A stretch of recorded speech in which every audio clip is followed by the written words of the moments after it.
현재 시장에서 가장 핫한 이슈를 국내 최고의 전문가와 함께 샅샅이 살펴보는 황스타그램 시간입니다. 오늘 주제를 나타내는 해시태그부터 살펴보겠습니다. 금리 동결, 매파, 파월로 나타내봤습니다. 미국 연준이 이번 FOMC 정례회의에서 금리를 동결할 것이란 전망이 우세합니다. 금리 결정보다 제롬 파월 연준 의장의 메시지에 더욱 주목을 하고 있는데요. 시장은 연준이 금리를 얼마나 오래 더 유지할지 민감하게 반응을 하고 있습니다. 최근 주식시장은 2달 연속 하락세를 보였고요. 미국의 국채 수익률을 16년 만에 최고치를 기록하기도 했습니다. 향후 금리 전망에 대해선 여전히 힌트가 안개 속에 갇혀 있는 상태인데요. 11월 FOMC 프리뷰 황스타그램에서 함께하겠습니다.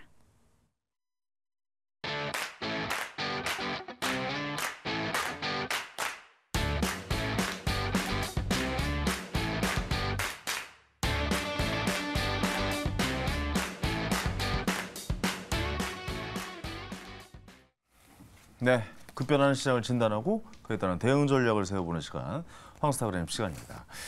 자, 오늘 새벽 3시죠. 한국 시간으로 이제 기준금리가 또 발표가 됩니다. 근데 최근에 그 FOMC 회의 그 연준 인사들이 좀 비둘기파적 발언을 많이 하면서 동결될 가능성이 굉장히 좀 높다.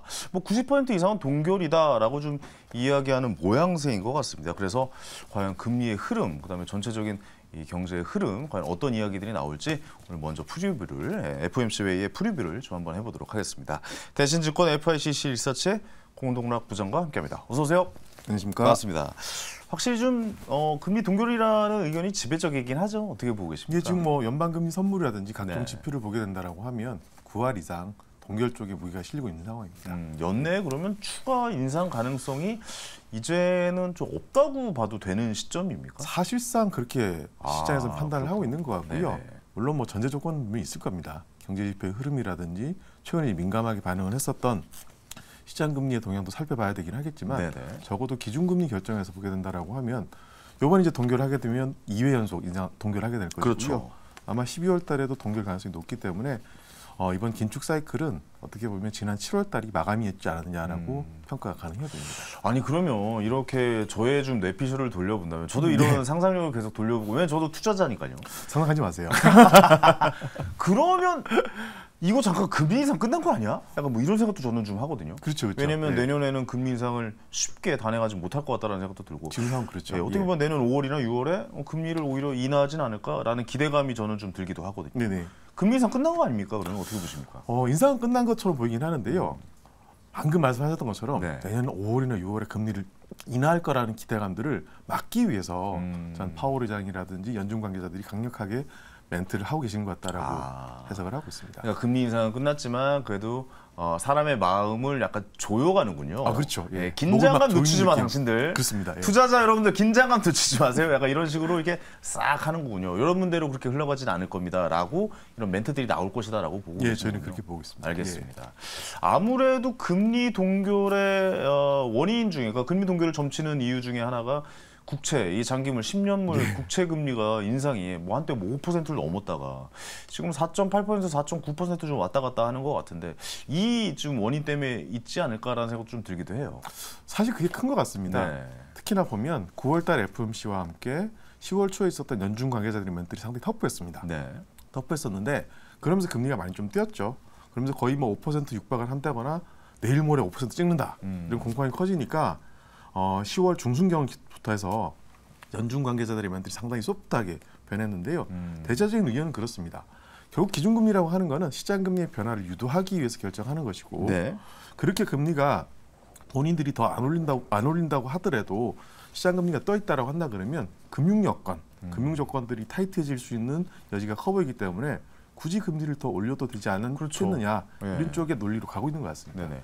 그럼 어떻게 보면 이 기준금리 말고도 이렇게 좀 국채금리, 10년물 금리가 상승하는 게 투자자들 입장에서는 호재로 좀 받아들여야 되는 상황입니까? 지금 상태에서 보면 그렇게 막연한 게 좋은 것 같지는 않고요. 과거에 이제 금리가 뛴다라고 하는 부분들은 경기가 개선되고 있고 경기가 성장하고 있으니까 금리가 뛴다 이런 부분들인데 지금은 기본적으로 기준금리를 올리는 과정과 네. 물가를 잡기 위해서 금리를 올려놨기 때문에 긴축인 건 분명해 보이거든요. 그런 상태라고 한다 그러면은 지금은 금리가 올라가는 족조 채권시장은 당연히 충격을 받겠지만 다른 금융시장도 계속해서 시장금리 국채금리 추이를 체크를 하고 예의주시할 것 같습니다. 알겠습니다. 그러면 국채금리의 흐름은 어떻게 전망을 하십니까? 그러니까 지금 거의 최고점을 찍은 거라고 봐야 될 거잖아요. 그럼 거의 뭐 그런 수준으로 저희 예. 평가를 하고 있습니다. 앞으로는 약간 좀 하락할 수 있는데 좀 생각이 더 많이 가 있는 편입니까? 어떻습니까? 그러니까 하락하는 기대를 갖지 말라는 말씀을 계속해서. 그렇군요. 이 정도가 유지될 것이다라고 좀 생각을 하고 투자에 유의해야 되겠군요. 분명히 숫자는 이제 연준에서 생각하시는 숫자가 있을 거긴 한데요. 네. 대략 추정을 해보면 5% 이상은 좀 부담스러워 하시는 것 같고요.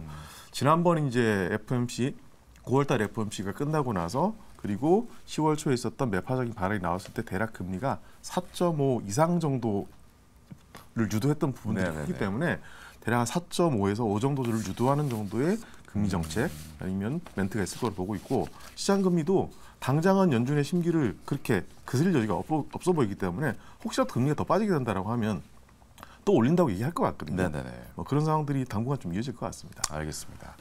FOMC 회의는 그렇다면 어떻게 보면은 기준금리에 대한 이야기보다 뭐 국채 발행에 대한 이슈를 좀 많이 관심을 갖는 것 같아요. 네, 그렇습니다. 예, 미국 재무부의 33조 7천억 달러 규모 분기별 국채 환매 계획과 또 노동부 9월 일자리 보고서, ADP사의 전미 고용 보고서 발표, 우리 이쪽에 좀 관심이 좀 집중되고 있는 것 같은데 재무부의 국채 발행 계획 네. 이거 좀 어떻게 진행이 될까요? 국채 발행액 보시면요, 네. 이 데이터가 이렇게 누적돼서 나오긴 합니다만 나와 있죠. 그 이번 4분기 때 어제 발표를 했었죠. 7,760억 달러를 이제 입찰을 하겠다고 선언을 했습니다. 네. 발표를 했는데요. 여기 지난 3분기 때가 1조가 넘었었습니다. 네네. 뭐 쉽게 얘기하면 엄청나게 3분기 때 많이 찍어댔던 거죠. 그 과정에서 시장 금리가 많이 쪘던 것 같고요. 이번에는 그런 수치를 좀 조정하는 측면들이 있기 때문에 수급과 관련된 이슈들은 항상 뭐 지금은 어떻게 보면 통화당국의 기준금리 결정보다도 수급에 대한 공포감이 더 커진 상태인데 나름대로는 정책당국, 재무부겠죠. 재무부에서 물량 조절을 했고 그리고 물량 조절에 맞춰서 통화당국의 입장도 어느 정도는 금리 인상에 대해서는 이전보다는 좀 낮춰서 톤을 다운을 하고 있기 때문에 네네. 시장 금리의 반응 자체도 보면 이전보다는 그렇게 터프하게 반응할 것 같지는 않습니다. 이렇게 공격적으로 국채를 발행하게 되면 아무래도 좀 달러의 가격은 좀 조정이 될 수 있는 가능성이 좀 있지 않을까요? 그게 항상 이게 문제가 되는 게요. 예. 특정한 나라의 재무 상태가 안 좋아지게 된다라고 하면 네. 쉽게 말하면 그 나라의 재정 상태에 따른 공격 포인트가 되는 거잖아요. 그렇죠. 대부분의 나라는 그런 케이스인데 미국은 기축통화국이다 보니까 그러니까요. 항상 이제 달러에 대한 환류 내지는 그런 가능성과 항상 나갔던 돈이 들어간다는 리스크가 크기 때문에 네.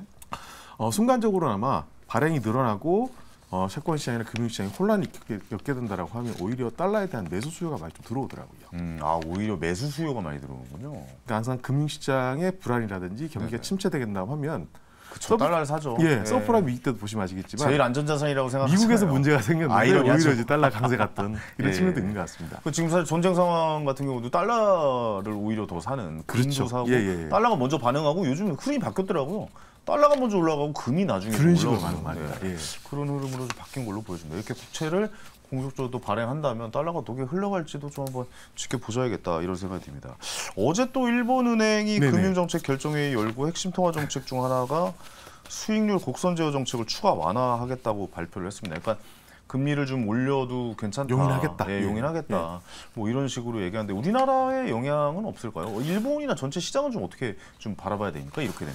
일본의 통화 정책은 뭐 기조적으로 보게 된다라고 하면 점점 호기시작이 변하고 있죠. 네네네. 금리도 점점 이전보다 높게 유지하겠다라는 입장들을 피력을 하고 있기 때문에 네. 시장에서 반응 자체는 크게 봤을 때는 점점 호기시작이 가고 있고 통화 정책도 점점 정상화적으로 가고 있다라고 보고 있긴 한데 매번 할 때마다 상당히 아이러니한 변화가 많이 나타나는데 분위기 환기는 엄청나게 많이 해놨다가 네네. 막상 뚜껑을 열면 생각보다는 톤다운을 많이 좀 하시더라고요. 별로 없는 거예요. 예. 그러면? 생각보다. 그러니까 어떻게 보면 어제도 이제 니혼기재신문이라든지 이런 쪽에서 보게 된다고 하면 이번 금융정책 결정 회의 직전에 수익률 곡선의 수정을 크게 하겠다라는 네네. 부분들하고 좀 세게 얘기하셨다는 걸 했었는데 막상 발표되고 나니까 오히려 국채금리는 빠졌었고요. 네. 환율도 보시면 아시겠지만 보통 이렇게 금리를 뛰게 용인하게 된다라고 하면 일정 정도는 자국 통화에 대한 강세를 유도한 측면도 생기는데 오히려 엔화는 약세를 갔다라고. 계속 약세예요. 그게 신기하지 큽니다. 않습니까? 일본 은행에서도 좀 어느 정도 좀 방어하겠다라고 발표를 한 것 같은데. 어느 정도는 정책 기조로는 충분히 반영을 한 것 같긴 한데요. 네네. 아마 그게 있는 것 같습니다. 일본은 항상 지금은 어떻게 보면 국가가 국채를 발행하고 BOJ가 대부분 사주고 있는 네네. 체계이기 때문에 일본 정부와 일본 은행이 운명 공통제인 거죠. 그렇겠죠. 그럼 금리가 뛰게 한다라고 하더라도 워낙 이제 일본은 정부 부채가 많고 네. 부채 대비해서 GDP 대비해서 부채 비율이 워낙 높은 나라이기 때문에 금리를 뛰게 한다라고 하더라도 속등은 아닐 것이다. 항상 완급 조절을 한다거나 이런 전제들이 나와 있기 때문에 매번 반복되는 패턴 중에 하나가 정책이 발표될 때는 상당히 공포감 내지는 변화의 징후들이 보이다가 막상 뚜껑을 열면 애기하는 반응들이 많이 좀 나타났습니다. 알겠습니다. 그러면 지금 엔화 투자를 하시는 분들도 좀 많고 네네. 일본 주식에 관심 가지시는 분들도 많고 요즘 뭐 일본 부동산까지 외국인들이 들어와서 예. 부동산 매입을 좀 많이 한다라고 보는데 일본에 관련된 투자를 어느 정도 좀 고려를 해보는 것도 좋은 선택이 될 수 있을까요? 지금 시점에서는? 저는 뭐 환율만 보면 네. 충분히 가능하다고 봅니다. 그리고 대부분 실제로 투자자분들 만나 뵙겠다고 한다고 하더라도 그런 포지션에 대해서 말씀 많이 하시더라고요. 네네. 근데 이제 매번 느낄 때마다 항상 크게 정책의 변화를 기대했다가 막상 시장에서 뚜껑을 열게 되면 주춤하는 흐름들이 있으니까 이전보다는 기대 수익률이라든지 눈높이 자체를 좀 조정하셔야 될 것 같아요. 이제 정책이라고 하는 게 항상 기대가 있고 기대가 연그러지게 된다라고 하면 변화를 유도할 수 있는 측면도 있긴 한데 이게 매번 반복되다 보니까 투자하는 입장에서 보면 많이 지칠 것 같거든요. 새롭게 진입하신 분들 같은 경우도 보면 그 입장에서 봤을 때는 기대 수익률을 좀 낮추고 들어가야 되지 않겠냐 이런 판단입니다. 알겠습니다. 엔화의 엔저는 계속 좀 유지가 되는 분위기겠죠. 지금 우리나라 돈으로 환산해 보면은 뭐 890원대 그쵸, 뭐 이렇게 900원 좀 안 왔다 되죠. 갔다 예. 900원이 안 되는 상황. 여행 가신 분들은 참 좋은 가격이다. 뭐 이렇게 좀 말씀드릴 수 있는 상황인데. 네네. 이 기조가 계속해서 좀 유지가 될 것 같습니다. 당분간은 용인할 거로 보긴 한데요. 결국 이제 물가가 일본도 높아진다라고 하는 뜻은 국민들의 삶이 좀 힘들다는 의미를 갖고 있는 거거든요. 그렇죠. 어느 정도 시점에서는 개입을 해야 될 것 같고 그리고 기존에 했던 패턴과 다르게 변화를 주긴 줘야 되는데 그 시기의 문제인 것 같아요. 그래서 뭐 지금 상태가 당분간 이어질 걸 보고 있긴 합니다만 언젠가는 지금 환율을 계속해서 유지했다가는 뭐 통화 정책과 아니면 환율 정책 모두가 상당히 그 외부의 공격을 받을 수 있는 커버이기 때문에 네. 뭐 들어갈 수 있는 변화에 대한 시점은 충분히 있을 수 있다는 생각을 하고 있습니다. 알겠습니다. 일본이 또 경제 성장률을 좀 높게 발표하면서 더 좀 이제 증가했죠. 예, 퍼센테이지를 좀 더 높였는데 어떻게 일본도 좀 경제를 좀 방어하고 있는지 좀 궁금하기도 합니다. 좀 자세하게 좀 같이 계속해서 좀 이야기 나눠보도록 하겠고 이제 우리 이야기 좀 해볼게요. 네네. 뭐 FOMC에서 뭐 금리 동결하면 당연히 우리나라 동결하겠죠. 우리나라만 저희만 따로 올릴게요 이러지는 절대 않을 거라고 생각이 되어지는데 그 생각 맞으신 것 같습니다. 예, 이 생각은 뭐 좀 단언할 수 있습니다. 근데 당분간은 우리나라도 그럼 금리가 뭐 좀 인상이 끝났다. 이제 미국의 눈치를 보면서 슬슬 좀 내리기만을 기다리고 있는 상황인지도 좀 궁금하거든요. 어떻게 보고 계십니까? 일단은 우리나라는 기준금리 인상을 올해 1월 달에 했습니다. 네. 이제 올해가 벌써 다 간다고 보게 된다라고 하면 사실상 인상 기준은 끝났다고 봐야 되겠죠. 네네. 그쯤에 계속해서 미국이 몇 번씩 금리를 더 올리게 되고 그런 긴장감들이 계속 유지되다 보니까 우리 통화당국에 대한 전망이라든지 평가들도 기준금리 인상을 혹시 하지 않을까라는 우려들이 많이 있었는데 미국 쪽에서 그런 시그널들이 점점 명확해지게 드러나게 된다라고 하면 적어도 금리 인상 기조에 대해서는 확연하게 바뀔 수 있다고 보고 있긴 하고요. 네네. 근데 단지 이제 인하도 미국의 흐름들을 따라가야 될 것 같아요. 우리 경기 여건들만 보게 된다라고 하면 당연히 우리 통화당국이 먼저 금리를 내려도 무방하다는 생각이 들긴 하는데 네네. 통화당국의 정책 행보라고 하는 게 뭐 청와대는 독립적이지만 연준은 독립적이지 않다. 말씀을 하셨잖아요. 네네. 뭐 그런 입장에서 보게 된다라고 하면 글로벌 통화당국 특히나 연준의 통화정책 기조의 흐름들에 편성을 해야 되기 때문에 무조건 편승하겠죠. 네. 예, 그건 무조건 맞는 것 같습니다. 무조건 편승할 것 같습니다. 진짜. 그런 상태라고 하게 된다라고 하면 미국에서 금리 인하에 대한 시그널들이라든지 그런 부분들이 명확히 전까지는 우리가 먼저 쉽게 내리지는 않을 거로 저는 보고 있습니다. 지난번에 올릴 때는 우리가 한번 좀 선제 대응을 했잖아요. 근데 네, 선제 그렇습니다. 대응을 굉장히 좀 잘했다라고 지금 생각해 보면 생각도 좀 그렇습니다. 들기도 해요. 예, 예. 그렇다면 우리나라 통화 정책에 있어서 한국은행에서 인하에 대한 선제 대응을 할 가능성도 어느 정도 있습니까? 어떻게 봐야 됩니까? 저는 매크로 측면에서만 보게 된다라고 네네. 하면 어쨌거나 미국은 성장률도 꾸준하게 잘 나오고 있고 경제가 확장 기조를 이어가고 있는 상황들이기 때문에 네네. 금리를 내린다라고 하면 우리보다 늦게 내릴 수 있고 우리는 경제가 상당히 위축된 상태이기 때문에 그렇죠. 먼저 내렸다 보고 있긴 한데 이거는 이제 어떻게 보면 경기 사이클에 입각한 통화 정책이라는 측면인 것 같고요. 근데 항상 이제 연결고리가 경기만 보고 통화 정책을 결정하느냐라고 라는 부분도 아니라고 하는 거죠. 경기 물가를 봐야 되긴 하지만 네. 대외적인 통화정책 환경이 지금은 어느 때도 봐도 상당히 관심을 갖고 있는 변수가 되고 있기 때문에 먼저 선제적으로 인하한다라고 하는 부분들은 적어도 지금 시점에서는 쉽지 않을 거로 보고 있습니다. 뭐 예를 들어 미국이 0.25 내리는데 우리가 0.5를 내린다거나 뭐 그렇게 대응할 수도 있는 것도 있습니까? 그런 여지는 저는 있다고 보긴 그런 여지는 하고요. 있다. 예. 그리고 뭐 우리나라 금통위 일정이랑 FOMC 일정이 다르기 때문에 네. 약간의 뭐 며칠간의 편차로 먼저 할 수는 있긴 하겠죠. 그렇죠. 근데 기조적으로 이제 먼저 해놓고 나서 아니면 분위기를 조성하고 난 이후에 하게 되는 경우는 있다고 하더라도 아예 기조를 벗어나서 연준의 통화정책 기조와 달리 먼저 내리기는 쉽지 않을 거라 저는 평가를 하고 있습니다. 먼저 독단적으로 내린다는 결정을 내리기는 한국에서는 쉽지 않을 것이다. 네, 기조를 따라갈 것이다. 뭐 이렇게 좀 정리를 할 수 있을 것 같습니다. 저는 지금 상황이 좀 이렇게 말씀드려서 좀 어떻게 생각하실지 모르겠어요. 좀 불안불안하거든요. 그렇죠. 그러니까 네. 어떤 말이냐면 이렇게 안정적으로 금리가 당연히 동결될 것이다라고 생각하는 걸 항상 연준은 뒤통수를 그냥 빡 하고 쳤던 그런 FOMC 회의들이 많았어요. 그래도 이 상황에서 우리가 좀 이런 점은 좀 주의해야 된다. 이런 점이 변수가 있을 수 있다. 이런 점을 한번 좀 눈여겨서 봐야 된다 하는 지점들을 뭐 간략하게 좀 한번 좀 말씀해 주실 수 있을까요? 혹시 금리가 인상될 수도 있는 조건들?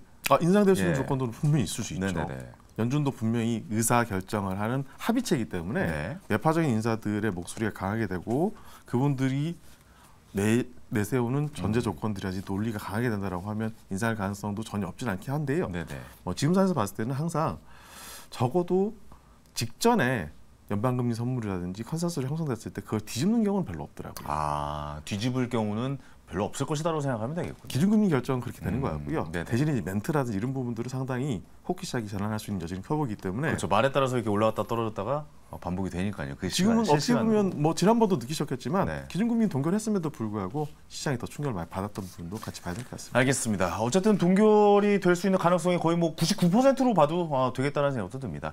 전체적으로 오늘 통화에 대한 이야기 한번 해봤습니다. 오늘 말씀 감사합니다. 감사합니다. 네.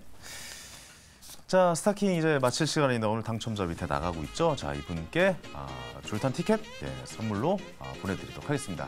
오늘 시간 여기서 마치고요. 저는 내일 저녁 7시에 역시 생방송으로 생생하게 찾아뵙겠습니다. 황현이었습니다. 감사합니다.